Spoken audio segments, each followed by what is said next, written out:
Assalamualaikum warahmatullahi wabarakatuh. Perkenalkan, nama saya Nurul Julfaulia dengan NIM 235521110032. Di sini saya akan membuat video presentasi dari tugas ujian akhir semester mata kuliah Pendidikan Pancasila, yaitu mempresentasikan materi perkuliahan dari pertemuan 1 sampai dengan ke-16. Pada pertemuan 1, dosen menyampaikan tentang peraturan perkuliahan, metode perkuliahan, dan tugas apa saja yang dikerjakan mahasiswa selama 1 semester berjalan. Poin pertama adalah peraturan perkuliahan. Jika mahasiswa 3 kali tidak berhadir, maka pihak fakultas akan mengirimkan surat, dan 4 kali tidak berhadir, maka nilai akan dikurangi sebanyak 15 poin, dan jika 5 kali tidak berhadir, maka nilainya akan E. Kemudian, mahasiswa dilarang mengaktifkan gadget selama masa perkuliahan. Mahasiswa yang terlambat 15 menit setelah dosen masuk, maka tidak diperkenankan untuk masuk kelas. Yang kedua adalah metode perkuliahan.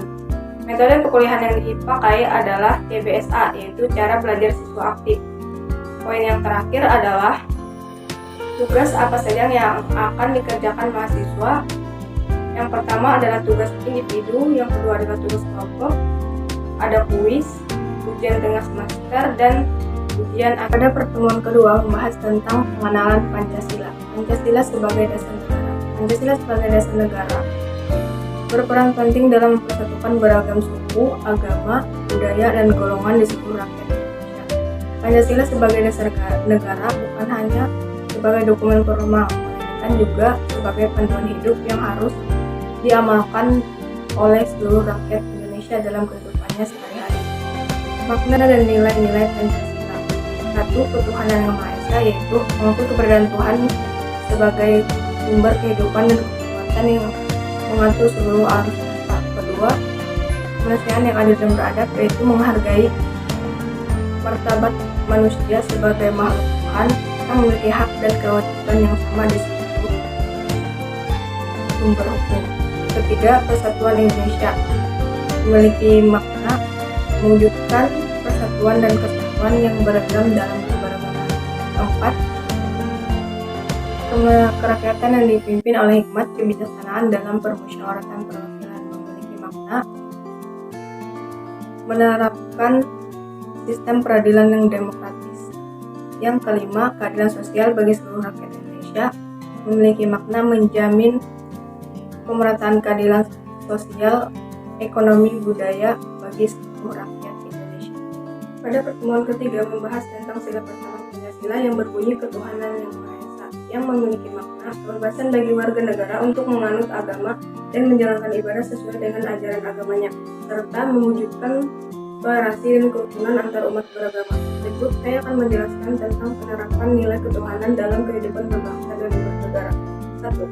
Percaya terhadap Tuhan Yang Maha Esa sesuai dengan ajaran agama yang dianut. Kedua, menjalani segala perintah dan menjauhi segala larangan Tuhan. Yang ketiga, saling menghormati antar umat beragama, rukun dan toleransi. Keempat, menghormati orang lain yang sedang menjalankan ibadah sesuai dengan kepercayaan dan ajaran agamanya masing-masing. Yang terakhir adalah tidak memaksakan satu agama dan kepercayaan terhadap Tuhan Yang Maha Esa kepada orang lain. Pada pertemuan keempat membahas tentang sila kedua Pancasila, kemanusiaan yang adil dan beradab. Dalam kemanusiaan yang adil dan beradab, menjunjung tinggi harkat dan martabat manusia sebagai makhluk Tuhan Yang Maha Esa yang memiliki hak dan kewajiban yang sama di hadapan hukum tanpa membedakan suku, ras, keturunan, status sosial maupun agamanya, terutama hak asasi manusia yang melekat pada hakikat manusia sebagai makhluk Tuhan Yang Maha Esa wajib dihormati, dijunjung tinggi, serta dilindungi oleh negara, hukum, dan pemerintah.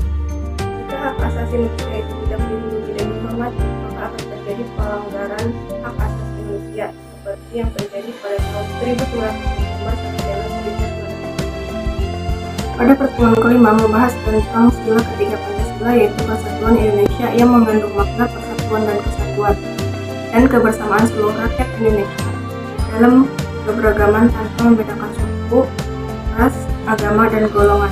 Persatuan Indonesia menjadi perekat dalam keberagaman masyarakat Indonesia yang terdiri dari berbagai macam suku, bahasa, budaya, dan agama yang berbeda-beda di setiap daerah. Pentingnya persatuan dalam keberagaman. Berikut adalah beberapa prinsip yang harus dipegang oleh seluruh rakyat Indonesia untuk mewujudkan kesatuan nasional dalam keberagaman. Satu adalah prinsip Bhinneka Tunggal Ika, yang artinya berbeda-beda tetapi tetap satu. Yang kedua adalah prinsip nasionalisme. Ketiga, prinsip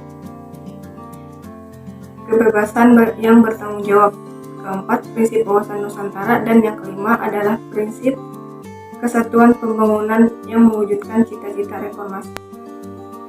Pada pertemuan ke-6 terkait dengan sila keempat Pancasila yang berbunyi kerakyatan yang dipimpin oleh hikmat kebijaksanaan dalam permusyawaratan perwakilan, yang memiliki makna penting yang berkaitan dengan kehidupan bermasyarakat, yaitu mencakup berbagai hal yang berkaitan dengan sikap musyawarah, demokrasi, dan tanggung jawab dalam mengambil keputusan bersama.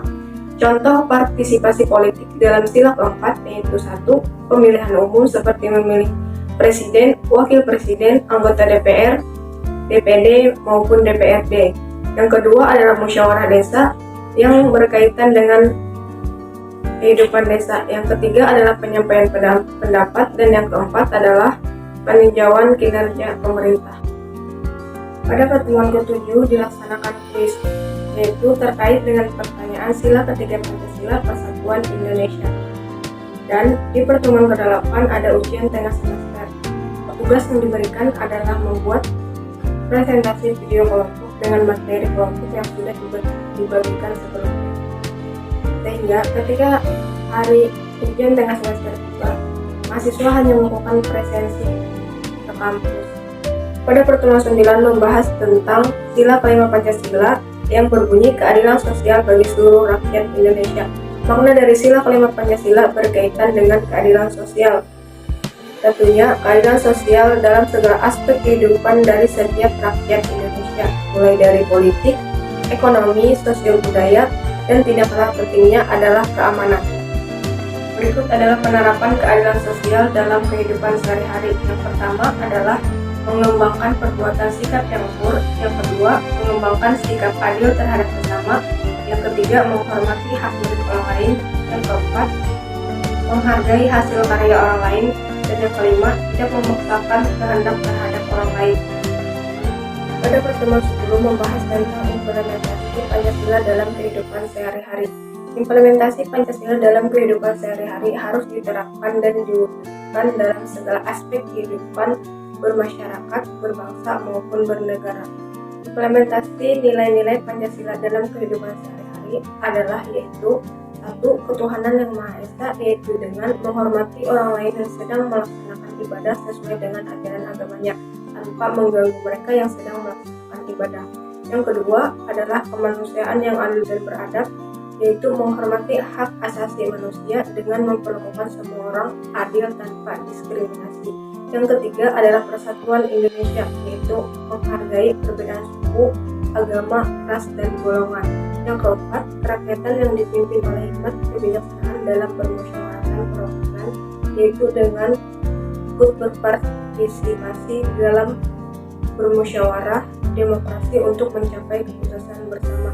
Yang kelima, keadilan sosial bagi seluruh rakyat Indonesia, yaitu memperlakukan semua orang adil tanpa diskriminasi. Pada pertemuan ke-11 membahas tentang konstitusi dan Pancasila. A. Hubungan antara Pancasila dan Undang-Undang Dasar 1945. Pancasila adalah sumber dari segala sumber hukum di Indonesia, termasuk Undang-Undang Dasar 1945 harus bersumber dan berpedoman pada nilai-nilai yang terkandung di dalam Pancasila. Dan ditegaskan bahwa Indonesia adalah negara yang berlandaskan kepada ketuhanan yang Maha Esa, kemanusiaan yang adil dan beradab, persatuan Indonesia, kerakyatan yang dipimpin oleh hikmat kebijaksanaan dalam permusyawaratan perwakilan, dan keadilan sosial bagi seluruh rakyat Indonesia. B. Konstitusi sebagai landasan negara. Konstitusi adalah kumpulan aturan atau hukum dasar yang mengatur bagaimana suatu negara dikelola. Konstitusi sebagai landasan negara memiliki fungsi dan arti penting, yaitu 1. Sebagai landasan hukum tertinggi negara. 2.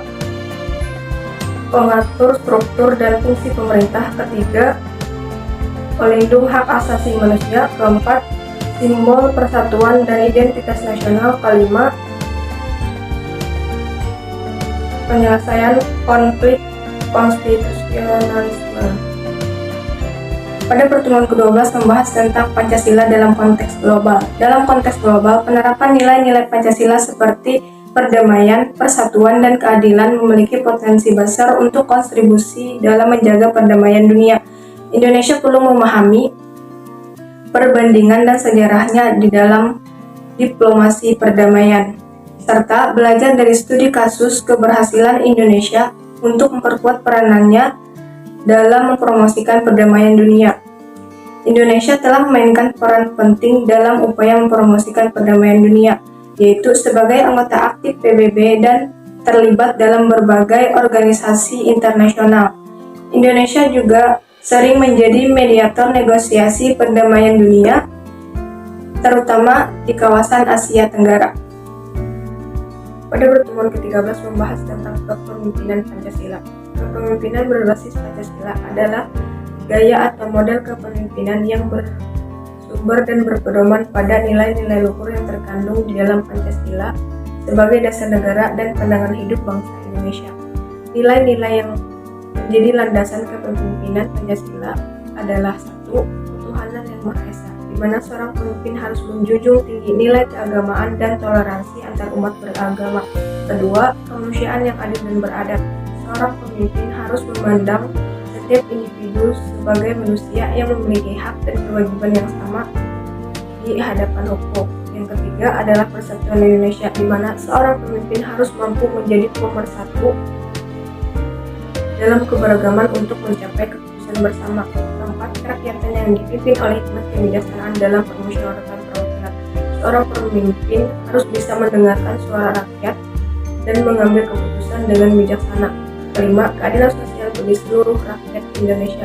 Seorang pemimpin harus mewujudkan keadilan sosial dan memprioritaskan masyarakat dalam setiap kebijakannya.